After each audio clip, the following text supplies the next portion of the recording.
Hey, Gail. Yeah, what are you doing here? Nothing. I'm stalking you. I was stepping out and you're following me. Exactly. I know, and you've got a pal with you here on the road. This is Brant Curtis, and he's going to show us the one cup that they have put out, the Curtis Company. Cool. All right. Take it away. Okay, so this is the Curtis Gold Cup. It is our foray into the single cup market. We've been manufacturing coffee brewers for 72 years now. Wow. And this is the first... You don't look that old. I'm not. No. He's just aged well, Gail. Yeah. That's why I keep the beard. Yeah. Guys, it's the wrinkles, yeah. So this is our first single cup unit, and it took us a few years to build it, and the reason why is because we're a drip coffee brewer manufacturer. Mm-hmm. We don't make espresso machines. We stay away from pressure. Okay. And so we realized that in the single cup market, there is no single cup brewer that doesn't use pressure. Mm-hmm. And so it took us a few years, but we have developed the Curtis Gold Cup, and it is an American style drip paper filtered coffee brewer. Gotcha. Okay. So this is... But it does one cup at a time. Does one cup at a time, yes. Mm-hmm. So I often say that the brewer itself took about 2 months to develop. Mm-hmm. And the reason why is because all the components in this brewer are the same in all of our other brewers. Oh. So we didn't create anything new for this system. It's a drip brewer. You're just adapting it to a single Correct. brew. Yeah. What took so long to develop was this touchscreen technology, the Generation 4 touchscreen, as well as this brew cone. Okay. The screen and the brew cone took about 2 years to develop. Really? Yes. Oh. So that brew cone uses a standard number 4 filter that you can find anywhere. Okay. I just broke the machine. You broke it. Gail. So the brew cone itself is very unique. I mean, it's a number 4 filter, but you've never seen a brew cone that looks like that for a number 4 filter. It's very geometric usually. Yeah, usually they're round. Yeah, the V60, the B dripper is very slanted. Yeah. So this is very unique. We didn't make a brew cone and then go to production with it and say that's good enough. This is actually the 26th prototype before it was final. Wow. So that's why it took 2 years to develop. Yeah. Gotcha. So like I said, fits a standard number 4 filter. Yep. What you do is you just open it up, drop it in, and we're gonna we'll brew some Batdorf. So we usually do an ounce of coffee for a 16 ounce brew, so 16 to 1 ratio. Mm-hmm. Okay. So we'll brew that up, grind that up. That grind is perfect for that because it weighs it. Nice. Unless you have more than one kind of coffee, then it's a little... Exactly. Yeah. No, it's good for one. So, standard, filter grind, so nothing special. Yep. Go ahead and dump it in. Give it a little bit of a settle. Go ahead and activate the screen. And so on here, we're able to do multiple recipes for different roasts. So we're also brewing a Pete's coffee. Yep. So this one's the Batdorf, so we'll hit that. And then what size are you brewing? 16 ounce, yeah. We're hitting Perfect. the 16 ounce. And that's not programmable. That's It is. the 3 sizes that come. Oh, it is. You can program anything you want. So like I said, Cool. a lot of our customers are brewing a Chemex underneath. Gotcha. Yeah, And that's so when this is done brewing, I can go ahead and get into programming for you and show you how easy it is. You can store 44 different recipes in this controller. And if you're offering more than 44 different roasts, there's a huge quality control problem on your hands because you can't keep all of those coffees fresh. Oh, no, of course. But even within those 44 different roasts, you can hold 3 different sizes. So that's 100 and whatever recipes that this thing will hold. It can hold more, but there's no reason for it to hold more than Dripping that. out, Cat. Oh. Here it goes. And then... So the average brew time is about 3 minutes. And the reason why people often go, oh, that's a long time. But if you're brewing a V60 or a Chemex, how long does it take you? Yeah, exactly. So what this is doing is I don't want to say mimicking a pour-over method. It's its own method. It's drip coffee. And it's going to make better coffee. And the reason why is because you can do it repeatable. You set a recipe in there. Yep, and that's it. And you don't have to worry about pouring the water clockwise versus counterclockwise versus in the middle. It's going to be the same every single time. So that way you can dial in a recipe and get it dead nuts every time. Does it disperse the water out of like a shower head? It does. Okay, gotcha. So it uses a standard spray head. We don't patent a lot of stuff at Curtis. The reason why is it's awfully expensive to do there so. we go. It's easy to get around patents and hard to defend them. Yeah. It is. So when we have something that we find is worth patenting, that we're willing to spend a lot of money You'll to go defend, after it. we'll patent it. So this spray head, this spray head or a variation is found on all of our equipment. This has been patented for about 15 years. Oh, you can stick with it. Exactly, and we've never had a problem with these. The only problem we had is people over tightening them and splitting them. Yeah. Okay. But you can't plastic. Yeah. do much there. Nope. Technology is patented. The way that it works, and these brew cones are patented. And you're working on what temperature is the water when it hits the coffee? 200 degrees. 200? Yeah, and that's another thing with it being a machine versus a kettle, is that you know what the water temperature is because you're not losing heat as soon as you pull it from the tower. Exactly what you want. You want it to always be the same. Exactly. So, Consistency. and you can change the temperature of the water as well. Oh, cool. You can't change it between brews, so you can't have one, lighter roast you want a little bit higher than dark brew roast. You can't change it in between. But when you're brewing, you know what the water temperature is every time. Nice. The unit ships with it ships dual voltage with a 110 cord. You just swap it over. Exactly. Yeah. If you were doing a lot of coffees. Excuse me. One of the patents that we have on the brew cone is that it's a no drip brew cone. So you'll see here that when it's about done, I don't know if I sync this up yet, Shut it it'll off. just stop. And there's nothing mechanical in there. People often go, oh, is there a little valve? No, it works through siphon technology. Oh, okay. So you'll see here, and not like a Japanese siphon. That's that's kind of the rage right now. yeah. That's completely different. That is Wait for it. It's gonna make a fool of me. Oh, there it goes. Oh, So that's it just shuts nice. off. Oh, that So it is actually nice. did an extra drip, which it usually Yeah, doesn't but do. that's nothing. So Yeah. you can see it's all saturated. There's no ground. There's, it didn't build up and then cave down in the center. And here's your cleanup. Nice. That's tough. And now you're ready to go. So, like I said, we patented this brew cone, and again, went through 26 different editions. So these strakes is what they're called. They're not ridges. I get yelled at when I call them ridges. Our engineers say no, they're strakes.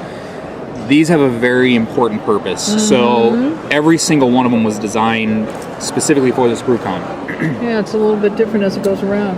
Oh yeah, some stick out further than others. Exactly. All kinds Okay. of things going on. And so the purpose of that, even down to the little channel there. So these ridges are designed to keep the filter off the side so you get even extraction. Right. But some of them are thicker than others and stick out further to create a meniscus on the paper filter that'll suck it and hold it open. Oh wow. So it's designed to keep it off the sides but keep it open. So That's tell cool. me one thing. Why does this come down like this? Just for strength? To set it down. Or to set it down on the counter? Yeah. Well, what a lousy question that was, Gail.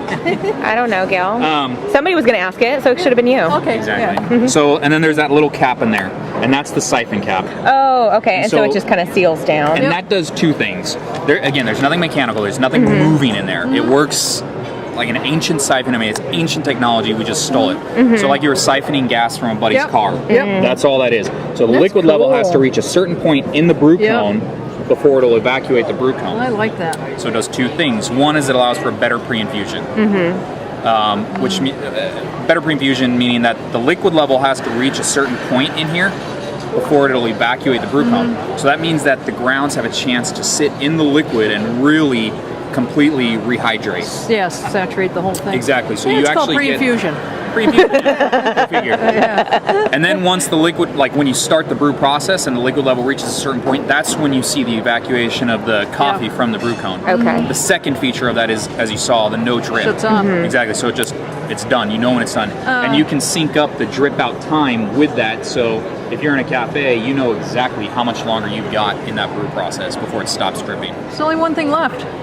Tasting the coffee. Tasting. Well, there's I've been very there's a lot more patient. left. There's a lot more to this brewer. Thank you. Whoop, got it. Thank you. So do you want to take us through the programming interface? So, one of the benefits of the Generation 4 is the GUI interface, the graphic user interface. Everything's graphic. When you get into programming, everything has an icon so that theoretically, you don't even need the words on there to see it. Obviously, you have screensavers.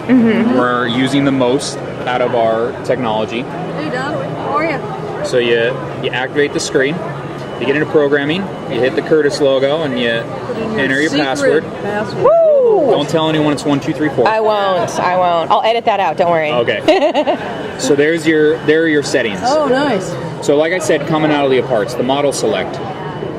This board works on all of these models. It works on those models over there. So literally you can take this board out and stick it in those and it'll work. You want to get into the recipes. This is actually unreleased software. It'll be released next week. But I want to edit the Batdorf recipe. Oh, wow. There you go. So we're doing the medium size. So the very first pulse, or your pre-infusion, I have 5 seconds of water, or 2.2 ounces. Yeah. And then I have a pre-infusion of 30 seconds. So it sits in there for 30 seconds. And so if we were to brew coffee again, you'd notice that I'd hit brew and it would take a good 45 seconds for the coffee to evacuate because it's pre-infusing. And then you just go along in all your different pulses. So if I wanted to add a pulse to the end, I'd hit the 8th one and give it some time. It gives you a total of how many ounces you're brewing, the off time, and then your total time with the drip out and everything. Everybody should have one of these in their kitchen. Oh, yeah. Seriously, I know. Unfortunately, it is only a commercial. It's got to be plumbed in. Yeah. Hey, you'd be surprised. It is ADA. All of our salesmen, all of our VPs, they all have these them on their kitchen countertops.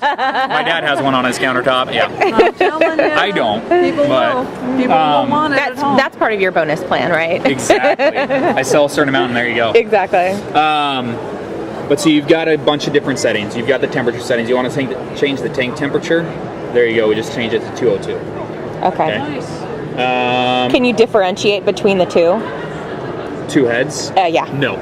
Okay. Once you set the temperature, it's set. We do have the ability to do that. We don't have any brewers that do that just because the technology to do that would be too expensive. Yeah. So one thing about this is the diagnostics with all of our Generation 4. So if you were to run this through, I'm going to go ahead and put that underneath. You can run an auto test. Run through the whole system to make sure everything's working correctly.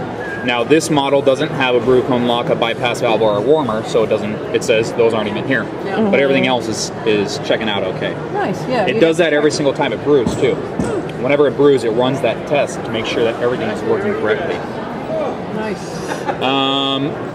Do you want to do filter pre-wet? So if you're working in a cafe, you now have filter pre-wet buttons. Oh, so it will do that. You add your coffee and then you... No, before you add the coffee, you put the filter in. No, that's what I'm saying. You do that and then you add your coffee after. Exactly. Okay. Yeah, so it'll rinse the filter for you. Nice. Recipes. So you see here we have two different recipes, and those are important. For wholesale roasters, they're the ones that know how their coffee's supposed to taste. Yeah, exactly. Us as a manufacturer, we don't know how you want your coffee to taste. No, you just want to help them achieve it. Exactly. So these two coffees here are very different. Yeah, they're very different. And so you would want to brew them very differently. And so with the multiple recipes, you have the ability to do that. But as a roaster, even roasters have their own different roast profiles.